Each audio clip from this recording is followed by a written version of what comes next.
So today we're very pleased to welcome Andrew Reeves and Hadyn Williams from BACP, who are here to talk about the place of counselling research in the profession.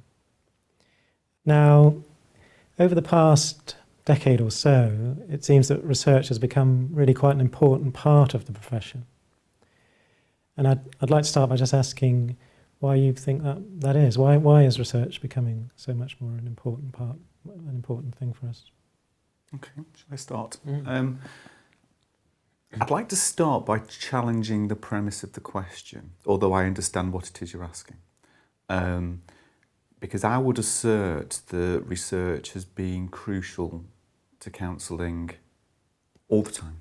Right. So when you go back to the early analysts, Freud, Jung, etc., I mean, they were magnificent researchers. If you look at people like Rogers, he was a magnificent researcher. True. None of this was worked out on the back of an envelope. No. You know, it was done systematically and with care and with thought. So I think it's useful to keep that in mind, in that actually research has always been a part of the development of counselling and psychotherapy.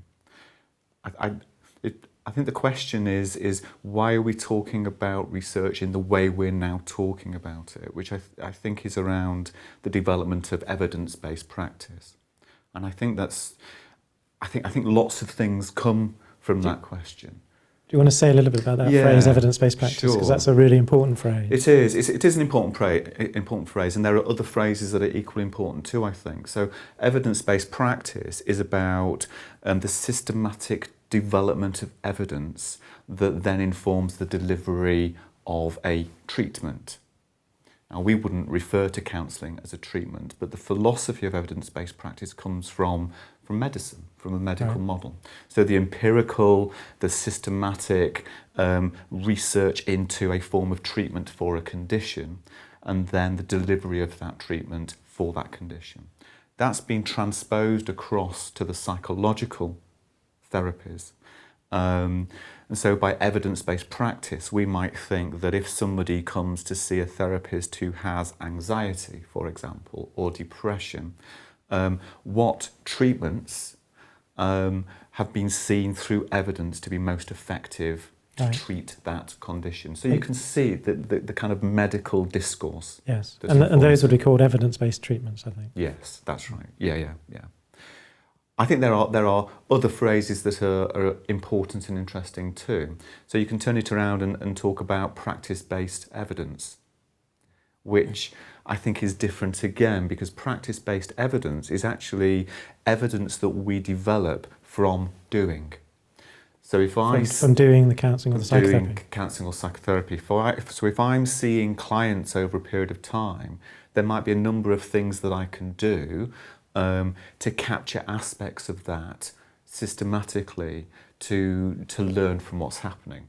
That might be quantitatively, so using measures and numbers and doing statistical analysis, or it might be qualitative. It might be routinely asking the client about their experience of therapy or what it was they found helpful and analysing that. And what happens with practice-based evidence is that we take what it is we learn from practice and develop an evidence base. I think both are important. Yeah, I think evidence-based practice and practice-based evidence are both important. My hunch is that the practitioners might be more comfortable with the concept of practice-based evidence because it's rooted in what they do as practitioners.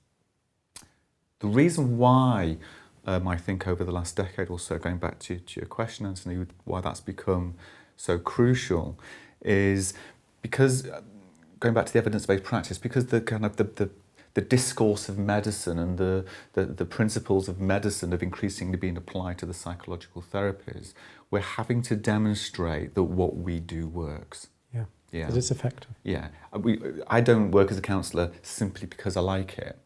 Yeah, that if you come to me with particular difficulties in your life, that I'm going to do things with you, that we're going to work in a way, and that what I'm going to do, there is evidence that that's going to help you, rather than just I'm going to enjoy the process.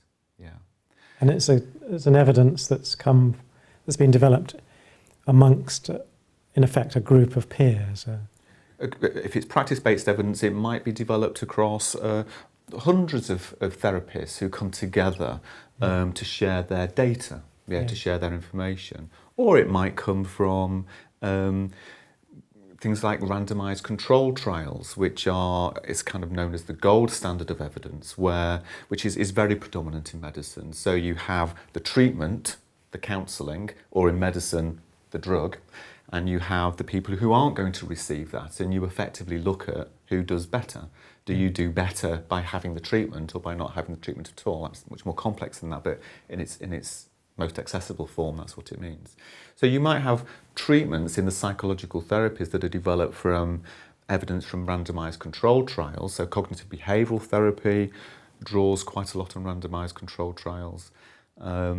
Or you might have treatments that draw from practice, so using outcome measures and process measures, and shared across large groups of practitioners. There are things called practice research networks that BACP have been very committed to supporting. And what a practice research network is a collection of practitioners who join into a group. So it might be around supervision, it might be around counselling in schools or things like that. They're looking to research it, that's what you're saying. Research and share so their they'd be data. researching supervision, they'd be researching counselling in schools. So it's a group of people coming together in the practice-based research to develop key findings, to find collect out data what's effective. and share data. Anonymously, obviously, not giving client information, but sharing data. It's important because if we want counselling to be available to as many people as possible, if we want counselling to be a viable option, if we want counselling to be funded, so for many people it might be free at point of delivery, if we want the people who use services, if we want the public to have faith and trust in the profession, it's important that we can articulate this is seen to be helpful. It might not be helpful to every person all of the time, but as a generality, this is seen to be helpful to people, so that we can build trust, we can build competency, and that we can demonstrate efficacy. That this is effective for people. It also equates to being ethical. That if we are delivering a service which is costly either to the person who we're working directly with, or through our employer, or through the NHS, or through third sector, and myriad other places, there's a real ethical component of being sure that what we do actually is making a difference. And research, from wherever that's coming, whether that's from the research down or from practice up into research, wherever it's coming, informs the quality of what we're doing, that we know what we're doing has an impact, then we're acting ethically. Ethically for our client, ethically for those, often the public funding, which is enabling the work to take place. So it's also part of the ethics of professional development, that it is an ethical requirement that as a practitioner, I need to be sure that I'm not sitting back on my laurels and relying upon what I learned 20 years ago, which may not actually be the best of practice. So what we're talking about, the value of research, is really it's about looking to encourage people to bring important findings or to participate in something like a practitioner. What was it? Practitioner network? Practice research network. Practice research network. Yeah. So to kind of bring the research findings or to participate in actual research as part of what they're doing as practitioners. And the ethical side of it is that it's, if you're not doing that, then are you really doing the best that you can for your client? Absolutely. And they're very creative. The practice research networks, they are, we know them as PRNs. That's why it's difficult to say the full word. So the acronym, forgive me. One that springs immediately to mind is working with children and young people. And they're very creative forums, out of which are growing dedicated toolkits that enable practitioners then to take the skills, take the toolkit into their clinical practice and to be more effective for the people they're working with. So that's the very exciting part of research, when you see research translated into direct work with your client for the better.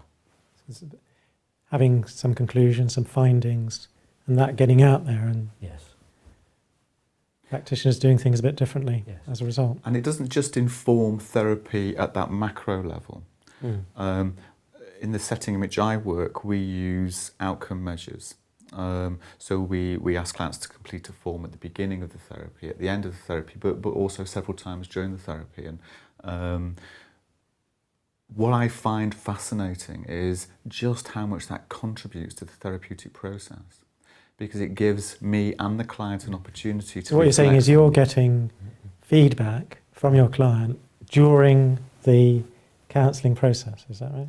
And my client is getting feedback from themselves. So they're reflecting on it themselves. Yeah. So if I'm using what is a quantitative measure, which I know lots of counsellors are very anxious about numbers, you know, a client can complete a form. It will take me 15, 20 seconds to input it on a computer. I get a chart up and I sit next to the computer with the client. I explain it to them. So it's really collaborative. And I've had clients in tears looking at it. And clients saying, I didn't realise I was as bad as that. And, you know, it's not standalone information, it's part of the relational process, but it can open therapeutic doors as well as contributing to a more macro understanding of therapeutic process. And that phenomena itself has been researched to show that engaging in that level of feeding back with a client has an enormously influential impact upon the speed of development within the therapeutic relationship, embeds the relationship, and impacts upon the speed of growth and development. And also, I think from my vague memory of some conference presentation, it's also about fewer people drop out. Yes, from you it as engage well. much more. The DNA rate is reduced as a consequence. Because when people aren't feeling so good about it, they've got a way of relatively easy way to feed that back, so that the counsellor, the practitioner, can respond. Yes. Well, yes, it's because research also tells us that counsellors are notoriously bad at judging how well therapy is going. So we can think therapy is going really well and we're really hearing the client. And when the client is asked, they can say, it's awful, I don't feel my therapist is listening to me at all. The 90% of us... That sounds really important. What you just said there sounds really important. 90% of us think that we're in the top 10% of therapists. So we're notoriously bad at reading the process of the relationship and notoriously bad at reading the process of ourselves, and it can help us reflect. It's also a very uncomfortable truth, what you've just said there. Yeah. It's basically saying that we like to think of ourselves as better than we actually are. Yeah. In general, on the average. As a generality, yeah. Yes. Yeah. So quite something to think about, that something to reflect on.